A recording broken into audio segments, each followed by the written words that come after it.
अस्सलाम वालेकुम वरहमतुल्लाहि ताला बरकातुहू। क्या आप इंग्लिश पढ़ने के इच्छुक हैं, इंग्लिश पढ़ना बोलना लिखना चाहते हैं और आपको ये मुश्किल लगता है, तो आपको घबराने की कोई बात नहीं है, क्योंकि आपको इंग्लिश पहले से आती है। अगर आपने नौ सर्फ पढ़ा है, थोड़ा सा भी अगर नौ सर्फ आपको पढ़ा है, उर्दू का अगर थोड़ा भी इल्म है, उर्दू ग्रामर का, तो आपके लिए इंग्लिश बहुत ही आसान, बहुत ही इजी है। अब तक आपको मुश्किल क्यों लग रहा था? क्योंकि आपको उस तरीके से बताया ही नहीं गया है जिस तरीके से इसको बताया जाना चाहिए। क्योंकि हर लैंग्वेज में, हर भाषा में जो ग्रामर है वो लगभग सेम है। तो अगर आपने अरबिक में या फिर उर्दू में ग्रामर पढ़ लिया है, तो फिर इंग्लिश में टेंशन क्यों लोचा? बिल्कुल भी टेंशन लेने की बात नहीं है। तो अब हमारे साथ बने रहिए, आपको हम इस तरीके से पढ़ाएंगे कि आपको सिर्फ देखना है और समझना है।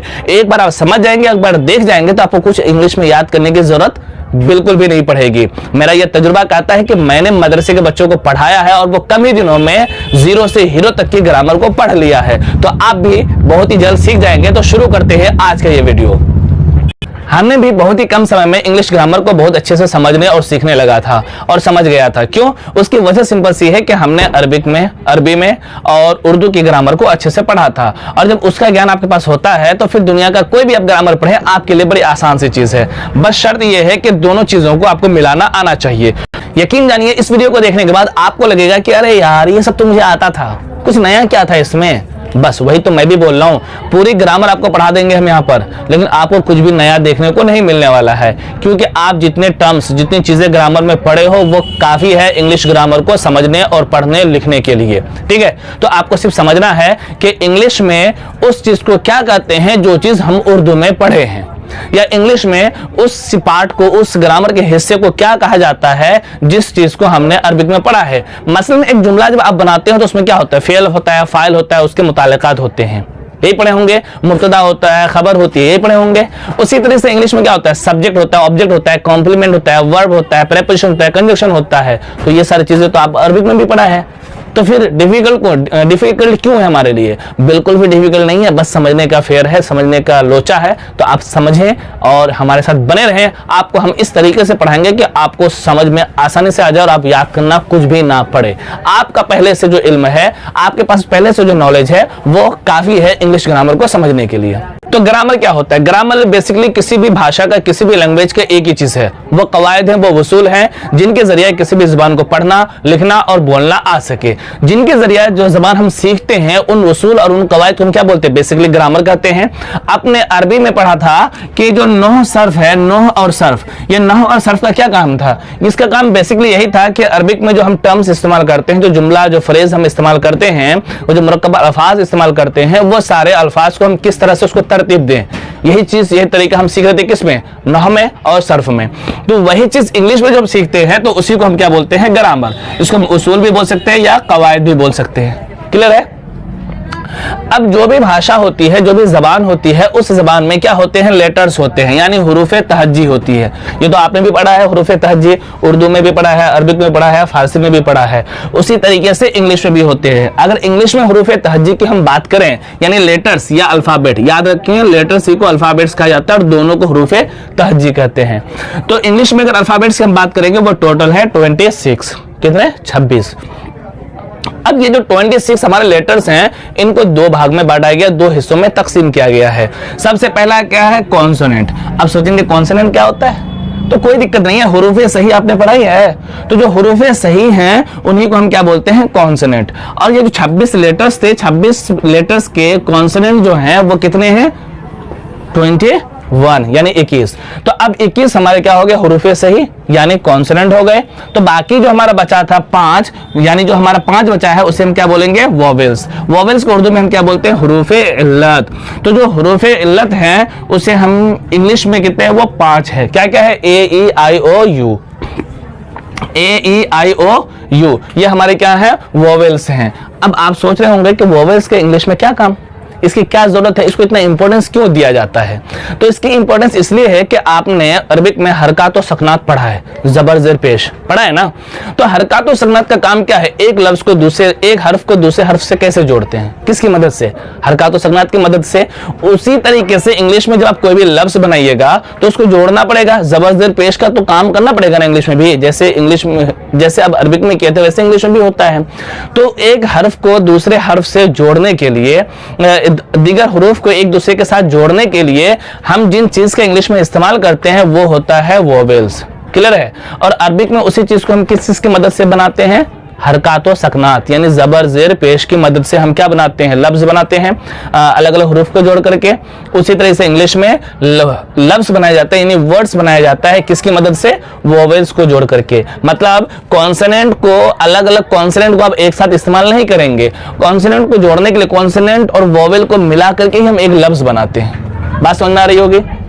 तो आगे देखें, तो जब हम लेटर्स को एक साथ कलेक्ट इस्तेमाल करने लगेंगे, बहुत सारे लेटर्स को एक साथ अगर हम जोड़ने लगेंगे, मिलाने लगेंगे, तो हमें किसकी जरूरत पड़ेगी? वोवेल्स की। तो कॉन्सोनेंट और वोवेल्स को मिला करके जब एक मजमुआ बनाएंगे, एक ग्रुप बनाएंगे, तो उससे हमारा बनेगा एक लफ्ज। हम कॉन्सोनेंट और वोवेल्स को जब एक साथ मिला देंगे तो हमारा क्या बनेगा? लफ्ज। ठीक, और लफ्ज को इंग्लिश में बोलते हैं वर्ड्स।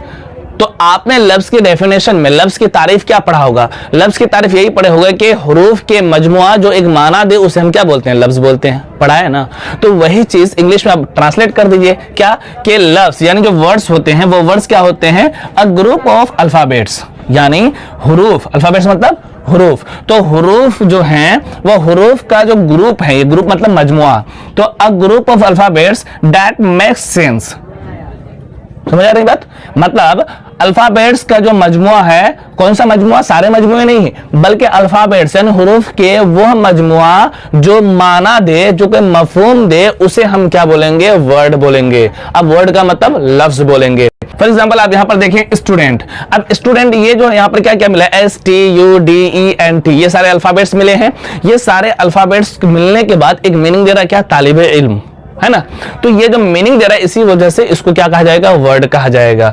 अगर मान लो इसमें से कुछ भी अल्फाबेट्स को इधर उधर कर देंगे और वो अगर मीनिंग नहीं देता है तो वो इंग्लिश में वर्ड नहीं कहलाएगा। तो आपके लिए जरूरी ये है, ये ध्यान रखें कि हुरूफ के मजमुआ अगर माना देगा तो उसे लफ्ज कहा जाएगा और उसे माना नहीं देगा तो उसे लफ्ज नहीं कहेंगे। ठीक, इतनी बात क्लियर है? अब जब आप लफ्ज को जोड़ते हैं, यानी एक जब बात बोलते हैं आप, तो एक लफ्ज, दो लफ्ज, तीन लफ्ज, चार लफ्ज का इस्तेमाल करते होंगे, है ना? तो जब अलग अलग लफ्जों का जब आप इस्तेमाल करते हैं तो उसे क्या कहा जाता है? जुमला कहा जाता है ना? तो उसे क्या बोलते हैं? जुमला। तो अब जुमला को इंग्लिश में बोलते हैं सेंटेंस। जुमला को इंग्लिश में बोलते हैं सेंटेंस। अब हम जुमला की तारीफ क्या पढ़े? लफ्जों के मजमुआ को हम जुमला कहते हैं। लफ्जों के मजमुआ को हम क्या बोलते हैं? जुमला बोलते हैं। उसी तरीके से इंग्लिश में कर दीजिए, उसी को ट्रांसलेट कर दीजिए कि एक जो सेंटेंस होता है यानी जो एक जुमला होता है वो क्या होता है? अ ग्रुप ऑफ वर्ड्स, लफ्जों का मजमुआ। अ ग्रुप ऑफ वर्ड्स, लफ्जों का मजमुआ। तो लफ्जों के जो मजमुआ है वो और ग्रुप ऑफ वर्ड्स। लेकिन एक बात याद रखें, मान लो हम बहुत सारे वर्ड्स इकट्ठा कर ले, जमा कर ले और उसको सही तरतीब से ना रखें तो उसको कोई मतलब बनेगा? नहीं बनेगा। और जब मतलब नहीं बनेगा तो जुमला कहलाएगा? कहलाएगा क्या? नहीं कहलाएगा।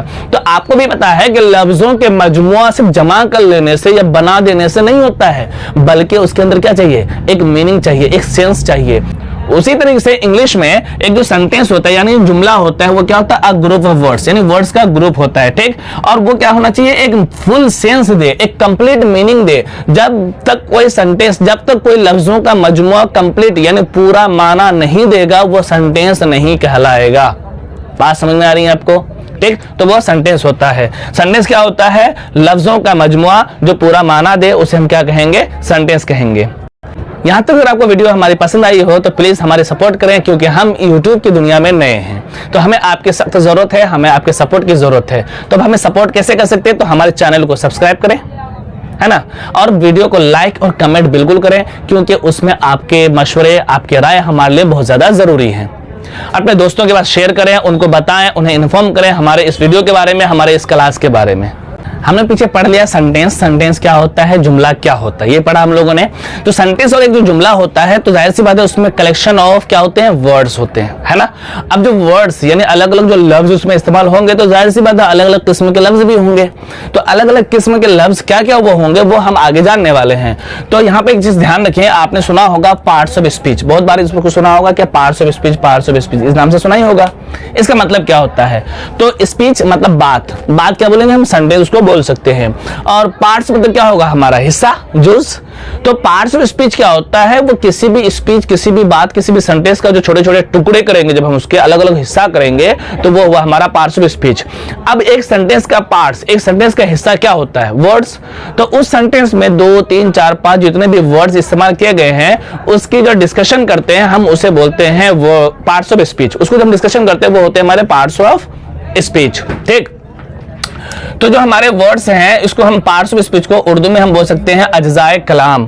क्या बोलेंगे, अज्जाए कलाम। तो सबसे पहला हमारा क्या है, नाउन। जाहिर सी बात है दुनिया में जितनी भी चीज है, जितने भी लोग हैं, हर एक का कोई ना कोई नाम है, तो उसे हम क्या बोलते हैं, इस्म। आपने जो सुना ही होगा इस्म। अब उसे क्या बोलते हैं हम लोग इंग्लिश में, नाउन। दूसरा क्या होता है, इस्म की जगह पर जो लफ्ज इस्तेमाल किया जाता है उसे हम क्या बोलते हैं, जमीर। ये ना बोलते हैं, क्या बोलते हैं, जमीर। तो उसको इंग्लिश में हम बोलते हैं प्रोनाउन। तो नाउन की जगह पर जो लफ्ज इस्तेमाल किया जाता है उसे हम क्या बोलते हैं, प्रोनाउन। यहाँ पर आप एग्जांपल देख सकते हैं, जैसे मेरा नाम है मिसबाह सर, तो ये क्या हो गया, मेरा नाम है, ये मेरे चैनल का नाम है मिसबाह एकेडमी, तो वो मेरे चैनल का नाम है। आपका भी कुछ नाम होगा, आपका नाम क्या है, कमेंट कीजिए। तो जिसका जो भी नाम होता है उसको क्या बोलते हैं, हम इस्म बोलते हैं, और इंग्लिश में उसको बोलते हैं हम नाउन, ठीक। अब नाउन की जगह पर कभी कभी बोलते हैं, जब मैं पढ़ा रहा हूं तो मैं जो हूं ये क्या है, मैं अपना नाम तो नहीं बोल रहा हूं, बट नाम की जगह पर हम क्या बोलते हैं, मैं बोल रहा हूं। इसको इंग्लिश में क्या बोलते हैं, आई।